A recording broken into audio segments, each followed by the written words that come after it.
नमस्कार, स्वागत है आप सभी का न्यूज 18 राजस्थान पर। मैं हूं आपके साथ हेमंत कुमार। आप देख रहे हैं प्रदेश हमारा बुलेटिन, जिसमें हम सबसे पहले बात करेंगे आज की 4 बड़ी खबरों की। पहली बड़ी खबर 12 से, जहां पर मुख्यमंत्री ने बीजेपी पर धर्म के नाम पर राजनीति करने के गंभीर आरोप लगाए हैं। उधर राजेंद्र राठौड़ के बयान के बाद सस्पेंस और बढ़ गया है प्रदेश में। वहीं प्रदेश में तूफानी बारिश ने जमकर तबाही मचाई है और साथ ही साथ आज की बड़ी खबरों में शुमार शिक्षक भर्ती लेवल 1 का परिणाम जारी हो गया है। इन चारों बड़ी खबरों पर दिन भर हमने अपडेट आप तक पहुंचाई और लगातार इन पर नजर हमारी बनी हुई है।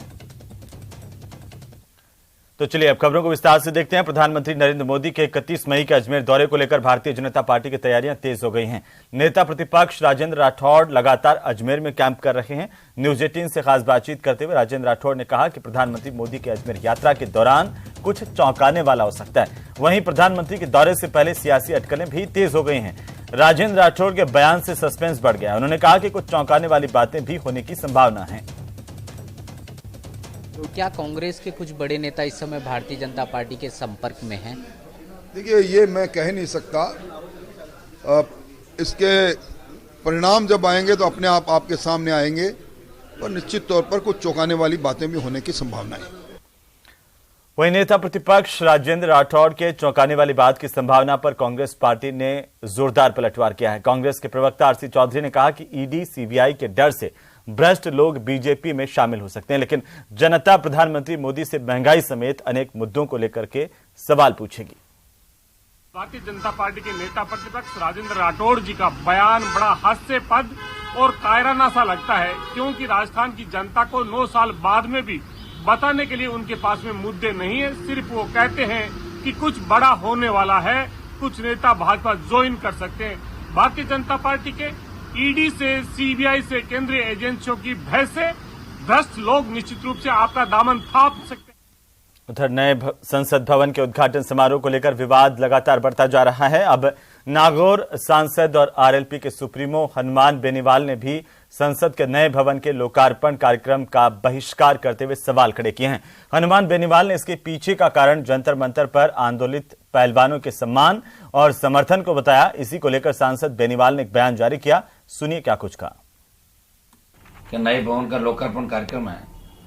सदन में राष्ट्रीय लोकतांत्रिक पार्टी का नेतृत्व करने तथा राष्ट्रीय लोकतांत्रिक पार्टी के प्रतिनिधि के रूप में मुझे भी देश की सरकार ने इस कार्यक्रम में आमंत्रण दिया गया, लेकिन मुझे अफसोस के साथ कहना पड़ रहा है कि आज हमारे देश के नामी पहलवान, जिन्होंने अंतर्राष्ट्रीय मंच पर भारत का नाम रोशन किया और पद्म अवार्ड और अर्जुन अवार्ड जैसे महत्वपूर्ण सम्मानों से उन्हें सरकारों ने नवाजा है, लेकिन उन्हें मजबूरन विगत 35 दिनों से देश की राजधानी में धरना देना पड़ रहा है जंतर मंतर पे, क्योंकि पूरी सरकार एक बाहुबली सांसद के आगे नतमस्तक है।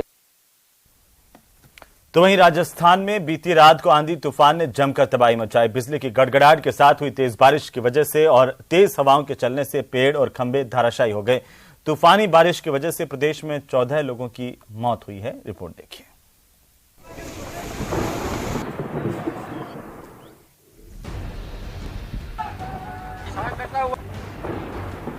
तूफानी बारिश ने मचाई तबाही।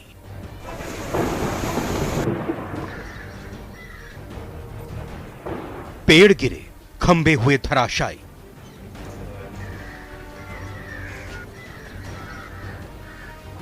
आशियाने उजड़े, 14 की मौत। बारिश और ओलावृष्टि के कारण कई जिलों में सड़कें धंसने की भी खबरें हैं। अचानक मौसम में हुए इस बदलाव से प्रदेश का तापमान 10 डिग्री तक नीचे गिर गया।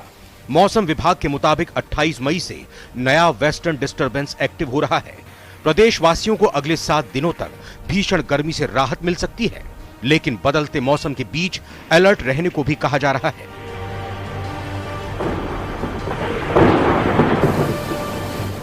तो बीती रात ये बारिश मौत बनकर आई। टोंक जिले में आंधी तूफान ने जमकर तबाही मचाई। जिले भर में पेड़, टीन शेड, बिजली के पोल गिरे। तूफानी बारिश से 12 लोगों की मौत हो गई। टोंक शहर में दादा पोते और पोती की मौत हो गई। निवाई में 2 बच्चों समेत 3 की मौत हो गई। देवली के टोकरावास और आवा में 1-1 की मौत हुई। मालपुरा में 2 लोगों की मौत। टोडा राय सिंह और उनियारा में 1-1 की मौत हो गई।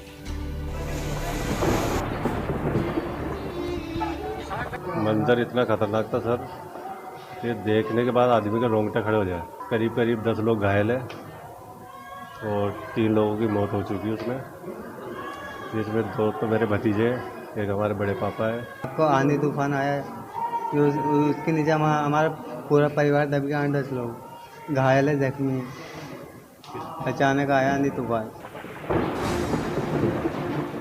राजधानी में भी अंधड़ तूफान से मकान ढह गया, जिससे एक ही परिवार के एक की मौत हो गई और 3 लोग घायल हो गए। श्री गंगानगर के पद्मपुर बिंज बायला 39 LNP क्षेत्र में जमकर ओले गिरे। बीती रात जैतसर के 4 JSD में दीवार गिरने से युवती की मौत हो गई। वहीं भरतपुर में देर रात कई इलाकों में जोरदार बारिश हुई। कई जगह ग्रामीण इलाकों में छप्पर उड़ गए। बिजली के पोल टूटने से कई जगह बिजली गोल रही। दौसा में सैकड़ों की संख्या में पेड़ टूट गए। वहीं बिजली की लाइनों के ट्रांसफार्मर भी धराशायी हो गए। टीन, टप्पर, होर्डिंग, बैनर सब उड़ गए। जगह जगह पानी भर गया। सवाई माधोपुर में रात आए अंधड़ में रैगर मोहल्ले में एक मकान की छत की चद्दर उड़ गई। गनीमत रही कि मकान में रहने वाला परिवार सुरक्षित रहा। उसका पूरा का पूरा आशियाना तबाह हो गया। उधर डीडवाना समेत पूरे इलाके में देर रात अंधड़ और तेज बारिश ने क्षेत्र में जमकर तबाही मचाई। इलाके में 60 से 70 किलोमीटर प्रति घंटा की रफ्तार से हवाएं चली, जिससे जनजीवन अस्त व्यस्त हो गया। वहीं मौसम विभाग ने प्रदेश के 16 जिलों के लिए येलो अलर्ट जारी किया, जहां मेघ गर्जन के साथ तेज हवाएं चल सकती हैं। तो इधर बीजेपी प्रदेश अध्यक्ष CP जोशी ने प्रभावित लोगों को मुआवजा देने की मांग की। उन्होंने कहा कि राज्य आपदा राहत कोष का 75% पैसा भारत सरकार देती है। राजस्थान के खजाने में हजारों करोड़ रुपया है, तो उन पैसों का क्यों नहीं, जहां जिनकी जान चली गई, जिनको पशुधन का नुकसान हुआ है, किसी का मकान को नुकसान हुआ है, तुरंत इसकी जांच कराकर तुरंत उनको मुआवजा देने का सरकार काम क्यों नहीं करती। वहीं आपदा प्रबंधन विभाग ने अंधड़ बारिश से नुकसान के आकलन के निर्देश सभी जिला कलेक्टरों को दे दिए हैं। Bureau report, news 18 Rajasthan. तो वहीं प्रदेश में आंधी तूफान की वजह से मौतों का मामले को लेकर के कांग्रेस के नेता सचिन पायलट ने आपदा राहत मंत्री गोविंद राम मेघवाल को एक चिट्ठी लिखी है। पत्र लिख करके सचिन पायलट ने प्रभावित परिवारों को नुकसान का मुआवजा देने की मांग की है। बड़ी खबर, कांग्रेस नेता सचिन पायलट ने चिट्ठी लिखी है गोविंद राम मेघवाल को। कैबिनेट मंत्री गोविंद राम मेघवाल आपदा राहत विभाग के मंत्री हैं और उन्हें चिट्ठी लिखते हुए सचिन पायलट ने प्रभावित परिवारों को मुआवजे की मांग की है। अपने पत्र में सचिन पायलट ने लिखा कि तूफानी हवाओं के साथ हुई मूसलाधार बारिश की वजह से टोंक जिले में 12 लोगों की मौत हुई है, 40 से ज्यादा लोग घायल हुए हैं। इन तमाम लोगों को नुकसान की भरपाई के लिए मुआवजा प्रदान किया जाए। तो चलिए आगे बढ़ेंगे। झालावाड़ से बड़ी खबर, जहां पर देवनगर पंचायत का सरपंच निलंबित किया गया है। सरपंच रामबाबू मेघवाल को डीएम ने निलंबित कर दिया है। कार्य व्यवस्था के लिए वार्ड संख्या 8 के वार्ड पंच को कार्यभार दिया गया है। देवनगर पंचायत के सरपंच को निलंबित करने की जानकारी सामने आ रही है। देवनगर के सरपंच रामबाबू मेघवाल को जिला कलेक्टर ने निलंबित किया है। झालावाड़ से बड़ी खबर है, देवनगर पंचायत के सरपंच रामबाबू मेघवाल को जिला अधिकारी की तरफ से निलंबित किया गया है। हालांकि इसके पीछे की वजह क्या है वो अभी साफ होना बाकी है। कार्य व्यवस्था के लिए वार्ड संख्या 8 के वार्ड पंच को कार्यभार दिया गया है। चलिए आगे बढ़ेंगे। दुबई से जयपुर एयरपोर्ट पहुंची फ्लाइट में सोने की तस्करी का मामला सामने आया। जयपुर कमिश्नरेट की एयरपोर्ट थाना पुलिस ने एयरपोर्ट के बाहर पहुंचे यात्री को संदेह होने पर धर दबोचा। उसके पास 2 सूटकेस में मिले सामान की तलाशी ली गई। तब एक चार्जर बैटरी में छिपा रखा था। 2 किलो 200 ग्राम सोना निकला, जिसकी कीमत करीब 1 करोड़ 40 लाख रुपए बताई जा रही है। दुबई से एक व्यक्ति आ रहा है, उसके पास में सोना होने की पूरी संभावना है। तो उस हिसाब से हमने एयरपोर्ट के बाहर नाकाबंदी की। तो वो व्यक्ति आया, बैग उसके पास 2 ट्रॉली बैग थे बड़े। तो हमने उसको संदिग्ध मानकर उसकी तलाशी ली। तो उसने इमरजेंसी टॉर्च के अंदर उसकी जो बैटरी आती है सेल, उसकी जगह पे उसमें सोना छुपा रखा था। फिर मौके पे हमने उसको सोने को तोला तो 2 किलो 200 ग्राम सोना हुआ, जिसकी बाजार मूल्य करीब 1 करोड़ 40 लाख रुपए है। चलिए आगे बढ़ेंगे। राजस्थान के भीलवाड़ा में 3 दिवसीय योग शिविर में हिस्सा लेने के लिए पहुंचे बाबा रामदेव ने जंतर मंतर पर यौन शोषण के आरोपी की गिरफ्तारी की मांग को लेकर चल रहे पहलवानों के धरने के समर्थन में बड़ा बयान दिया। उन्होंने कहा कि देश के पहलवानों का जंतर मंतर पर बैठना और कुश्ती संघ के अध्यक्ष पर दुराचार के आरोप लगाना शर्मनाक है। ऐसे व्यक्तियों को तुरंत गिरफ्तार करके जेल की सलाखों के पीछे भेजना चाहिए और वह रोज मुंह उठाकर बार बार मां बहन बेटियों के बारे में बकवास करता है। यह बहुत ही निंदनीय और कुकृत्य पाप है। यह कहना है योग गुरु बाबा रामदेव का। पहलवानों का जंतर मंतर पर बैठना और वह भी एक कुश्ती आयोग के अध्यक्ष पर दुराचार व्यभिचार करने के आरोपों के साथ, ये बहुत ही शर्मनाक बात है। ऐसे व्यक्ति को तुरंत गिरफ्तार करके जेल की सलाखों के पीछे भेज। उधर प्रदेश के निकायों में स्वच्छता सर्वेक्षण होने वाला है। केंद्र की टीम निकायों में सर्वेक्षण कर रैंकिंग की तैयारी करेगी। राज्य के सफाई आयोग ने भी इसे लेकर के स्वच्छता सैनिकों को तैयार रहने के लिए कहा है। सफाई आयोग की ओर से नगर निगम हेरिटेज से इस विशेष सफाई अभियान की शुरुआत की गई है, जिसमें आज सफाई आयोग के उपाध्यक्ष दीपक डंडोरिया, हेरिटेज निगम की मेयर मुनेश गुर्जर और विधायक कृष्णा पूनिया ने झाड़ू लगाकर जयपुर में आयोजित सफाई अभियान में हिस्सा लिया और अभियान की शुरुआत की। आगामी स्वच्छता सर्वेक्षण 2023 हमारे सर पर है और हमारा ये प्रयास है कि जयपुर नंबर 1 बनना चाहिए। इस हेतु सफाई आयोग ने आज एक सफाई अभियान का शुभारंभ किया है, जिसका शुभारंभ वार्ड नंबर 113 जगतपुरा जोन से किया गया है, जो कि बगरू विधानसभा के अंतर्गत आता है और 10 दिन का ये अभियान होगा। इस अभियान में जो जयपुर की जो जनता है वो हमें शिकायतें बताएंगे और उन शिकायतों पर और उनके सुझावों पर हम काम करेंगे। इसके लिए मैंने दोनों नगर निगम में इंस्ट्रक्शंस दे दिए हैं और आज हमने हेल्पलाइन नंबर, व्हाट्सएप नंबर और ईमेल आईडी तीनों ही माध्यम से, फोन, व्हाट्सएप और ईमेल तीनों माध्यम से कोई भी जयपुर का नागरिक अपनी शिकायत वहां दर्ज करा सकता है। वहीं प्रदेश के चिकित्सक शिक्षकों ने राज्य सरकार के खिलाफ मोर्चा खोलते हुए 29 मई से 2 घंटे कार्य बहिष्कार और इसके बाद 1 जून से पूर्ण कार्य बहिष्कार की चेतावनी दी है। चिकित्सक शिक्षक एकेडमिक भत्ता, कॉन्फ्रेंस के नियमों में सरलीकरण, परामर्श शुल्क में बढ़ोतरी जैसी 15 सूत्रीय मांगों को लेकर के आंदोलन की राह पर हैं। बीते दिनों चिकित्सक शिक्षकों ने अपनी मांगों को लेकर के सरकार के सामने रखते हुए 1 महीने काली पट्टी बांधकर विरोध भी जाहिर किया था।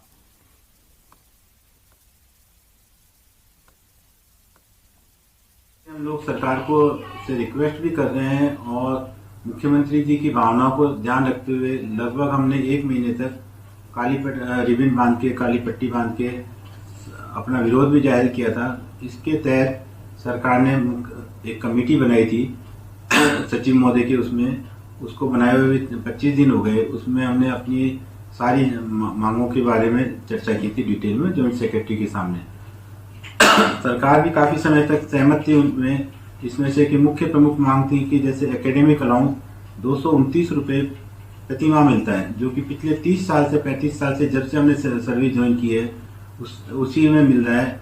वर्तमान में हमने एक कंपैरेटिव चार्ट भी दिया था कि एम्स जोधपुर में उसको प्रति माह 20,000 रुपये मिलता है, जो कि हमारे 229 रुपये है और साथ में 1.5 लाख रुपए पर ईयर उनको देते हैं, तो लगभग 4 लाख रुपए प्रति माह पढ़ने लिखाने और एकेडमिक एक्टिविटी के लिए देते हैं। और जब सचिव महोदय की कमेटी में हुआ था कि जो 4 लाख की जगह हमें 20,000 रुपये साल भर का मिलता है, तो आज बुक्स भी महंगी हो गई हैं और साधन भी महंगे हो गए हैं, तो उसके बारे में सरकार सहमत थी कि भई है, लेकिन उसके ऊपर कभी भी कोई। तो वहीं बीकानेर में विग में ब्लूटूथ डिवाइस लगा करके नकल करवाने के मामले को लेकर के पुलिस ने मास्टरमाइंड तुलछाराम कालेरा को गिरफ्तार कर लिया है। आपको बता दें कि फिलहाल आरोपी से पूछताछ की जा रही है और अब तक ये सामने आया कि विग दिल्ली से खरीदी गई थी। पुलिस जांच में जुटी है कि आखिरकार विग से नकल किस तरह से करवाई और कितने रुपए लिए गए। अतिरिक्त पुलिस अधीक्षक हरिशंकर ने तुलछाराम को गिरफ्त में लेने की पुष्टि की है। तुलछाराम ने बीकानेर में स्थानीय निकाय विभाग के राजस्व अधिकारी यानी कि आरओ की परीक्षा में नकल करने के लिए ये स्पेशल विग बनाई थी। इससे पहले भी वो नकल के मामलों में वांछित रहा है। उदयपुर के गोगोंदा थाने में पूछताछ के लिए लाए गए सुरेंद्र सिंह देवड़ा नाम के एक युवक की मौत के बाद कई सवाल खड़े हुए और इस घटना के बाद आक्रोशित राजपूत समाज की ओर से गोगोंदा थाने का घेराव कर प्रदर्शन किया गया। वहीं पुलिस अधिकारी ने थानाधिकारी अनिल विश्नोई समेत 5 पुलिसकर्मियों को निलंबित किया। और थाने को लाइन हाजिर करने के आदेश जारी किए, जिसके बाद ये गतिरोध टूटा और प्रदर्शन खत्म हो गया। पड़ी हुई अंदर, इनको परवाह नहीं, कोई बात करने के लिए तैयार नहीं है। हमें हमारे आदमी के साथ जो उन्होंने किया है उसका पूरा थाना सस्पेंड होना चाहिए, 302 में मुकदमा दर्ज होना चाहिए और 50 लाख का मुआवजा और एक बच्चे को नौकरी दी जाए। हम 4 घंटे से सुबह से आदमी बैठे, इनको शर्म नाम की कोई चीज नहीं है। क्या भर्ती इन्हीं के पास है क्या? हम बेटा सुबह से इंतजार करें, हमारे से कोई वार्ता करे, कोई वार्ता करने के लिए तैयार नहीं है। हमारी सब्र का इंतजाम ले रहे हैं लोग, हमारी बॉडी पड़ी है, हमारे आंसू बह रहे, इनको किसी बात का पता नहीं। उधर श्रीगंगानगर में पिछले साल आई बाढ़ की वजह से सबक लेकर जिला प्रशासन ने इस बार मानसून से पहले नालों की साफ सफाई करने का काम समय रहते शुरू कर दिया है। उम्मीद है कि बारिश शुरू होने से पहले ही नालों की आवश्यक साफ सफाई का काम पूरा कर लिया जाएगा। श्रीगंगानगर परिषद, नगर परिषद और यूआईटी की ओर से नालों की साफ सफाई का काम लगभग पूरा कर लिया गया है। वहीं बरसाती पानी को स्टोर करने के लिए बने गड्ढों की डिसिल्टिंग का भी काम शुरू कर आगामी 15 दिनों तक खत्म करने का लक्ष्य रखा गया है।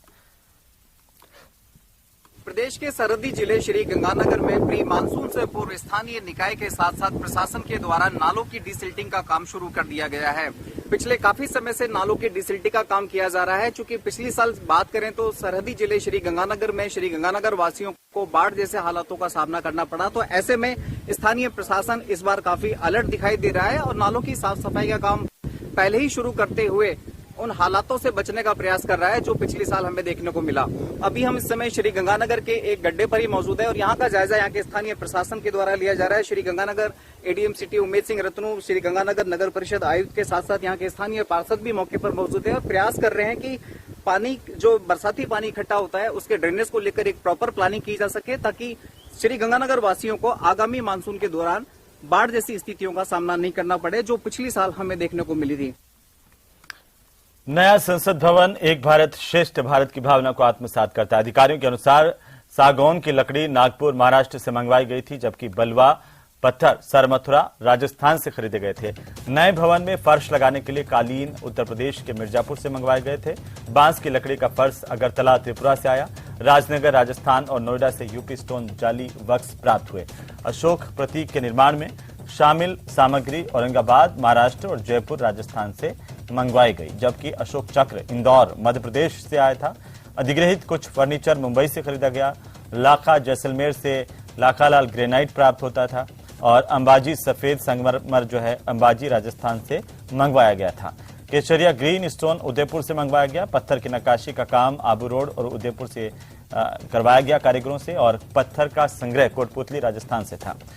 और वहीं एमसैंड को चक्री दादरी हरियाणा से और फ्लाई ऐश जो है वो उन ईंटों को एनसीआर हरियाणा और उत्तर प्रदेश से मंगवाया गया था। इसके साथ तमाम ये सामान मिलकर के नई संसद का निर्माण किया गया। पीतल का काम और precast trench Ahmedabad Gujarat से करवाया गया, जबकि लोकसभा और राज्यसभा की फॉल सीलिंग स्टील संरचनाएं केंद्र शासित प्रदेश दमन और दीव से आई थी। प्रधानमंत्री मोदी 28 मई को नए संसद भवन को राष्ट्र को समर्पित करेंगे। वहीं एक भारत श्रेष्ठ भारत की तर्ज पर यह नया संसद भवन बनकर के तैयार है।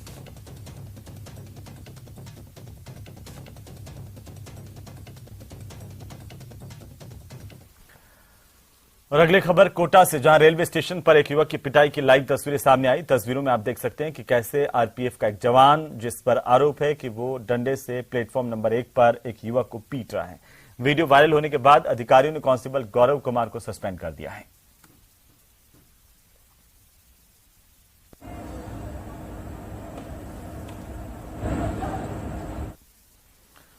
उधर बीकानेर में रोडवेज बस अंडरपास के नीचे अटक गई और बीकानेर आगार की रोडवेज बस पानी के बीच में अटक गई जब अंडरपास को क्रॉस कर रही थी। बारिश के चलते अंडरपास के नीचे पानी भरा हुआ था और इसी पानी में बस फंस गई। ड्राइवर ने यात्रियों से भरी बस को पानी में उतारा। क्रेन की मदद से इस बस को खींच करके बाहर निकाला गया। सवारियों को सुरक्षित बाहर उतारा गया।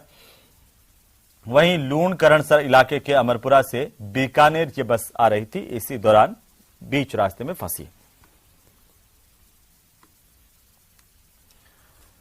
तो वहीं गुलाबी नगरी में अब पर्यटक रोपवे का भी आनंद उठा सकेंगे। अगर सब कुछ ठीक रहा तो मंजूरी मिली तो नारगढ़ फोर्ट के प्रति पर्यटकों का आकर्षण और ज्यादा बढ़ेगा। पिंक सिटी में अब पर्यटक रोपवे का आनंद ले सकेंगे। पुरातत्व विभाग ने इसकी कवायद भी शुरू कर दी है। मिली जानकारी के मुताबिक पुरातत्व विभाग जल्द ही राज्य सरकार को रोपवे का प्रस्ताव भेजेगा। रोपवे की व्यवस्था नाहरगढ़ तक कर सकते हैं, तो ये न केवल नाहरगढ़ के लिए बल्कि टूरिस्ट के लिए भी एक एक्स्ट्रा विकल्प होगा। इससे जयपुर में नई एक्टिविटी होगी और लोगों को उसका रोपवे का आनंद भी आएगा और साथ में वाइल्ड लाइफ के लिए भी एक बेहतर चीज है। दरअसल सरकार प्रदेश में पर्यटकों के लिए सुविधाएं बढ़ा रही है। आपको बताते चलें कि पर्यटकों को 10 किलोमीटर की दूरी तय कर नहरगढ़ फोर्ट पहुंचना पड़ता है। रोपवे बन जाने से 10 किलोमीटर की दूरी 2 किलोमीटर में सिमट जाएगी। रोपवे से न सिर्फ जाम से निजात मिलेगी बल्कि प्रदूषण में भी कमी आएगी। यदि सरकार रोपवे बनाने की मंजूरी दे देती है तो नहरगढ़ फोर्ट के प्रति पर्यटकों का आकर्षण और बढ़ेगा। जानकार कहते हैं कि पर्यटक को अभी भी गुलाबी नगरी में एडवेंचर टूरिज्म की कमी खलती है। ऐसे में पर्यटक रोपवे के जरिए ही एडवेंचर टूरिज्म के नाम पर कुछ तो देख पाएंगे और रोपवे से ही शहर की खूबसूरती निहार सकेंगे। तो चलिए इसी के साथ ही इस बुलेटिन में फिलहाल इतना ही। आप देखते